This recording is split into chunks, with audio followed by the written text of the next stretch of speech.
it's a nice day, but it's a bit like cloudy. And yeah. Hi guys. Sorry, I didn't say hello. Today's video, I want to look. I've even set up my plant here. I want to talk about root rot and how you can prevent it. How you can tell your plant is going to get root rot. Signs of root rot. I'm speaking from my own experience. And obviously, signs you're going to get root rot. Well, for example, this one. This poor thing was going to get root rot. I actually stopped it halfway through. I noticed it lost some leaves. And the leaves, I've chucked them away now. And there might be one here. Yeah. The leaves went yellow and soft. And they're a bit squishy. Now, when you've got leaves like that on your succulent, know that it's been overwatered. Mushy, yellow, soft leaves. Now, with my plant here, I lost more than 3 leaves. I lost about 4 or 5 leaves. Good ones. They're gone.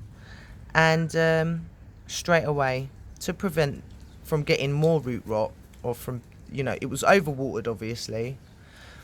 And to stop it, I pulled it out of its soil and left it here. It's been about a day now, but I'm going to leave it for another 2 days. I want to make sure it is fully dry, because if you don't do that, and I have done it in the past where I've had a succulent, it lost more than half its leaves, and I touched the leaves that were left and it still felt firm. So I was like, you know what, I'll leave it outside in the sun, let it dry out like that. Big mistake. I ended up losing my succulent. So what I do now, if I buy a plant and I see it's overwatered, bit mushy, I take it out of its soil and I let it dry out, and then I repot. Now, this one I had it imported from Turkey. This is a blue bean. I hope it is anyway. That's what it's supposed to be. Now, this blue bean, if you notice, like this leaf, it's a bit yellow and it's soft. That one as well, it's a bit mushy. I don't know if I should pull it off. Yeah. Now that's a sign it's been overwatered, but you know what, I'm gonna leave it there.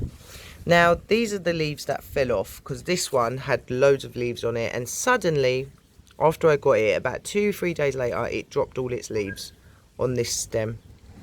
And I knew, obviously, from past experience, that it's been overwatered. Or maybe because it was travelling, it took 5 days for me to get it. They watered it and then posted it, and it was in its soil. So obviously too much moisture. So it dropped its leaves. They went mushy and fell off. Some of them are alright, actually, because look, they've propagated.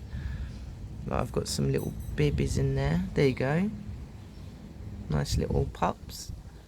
Doing well, actually. So thank God I'm going to have some babies.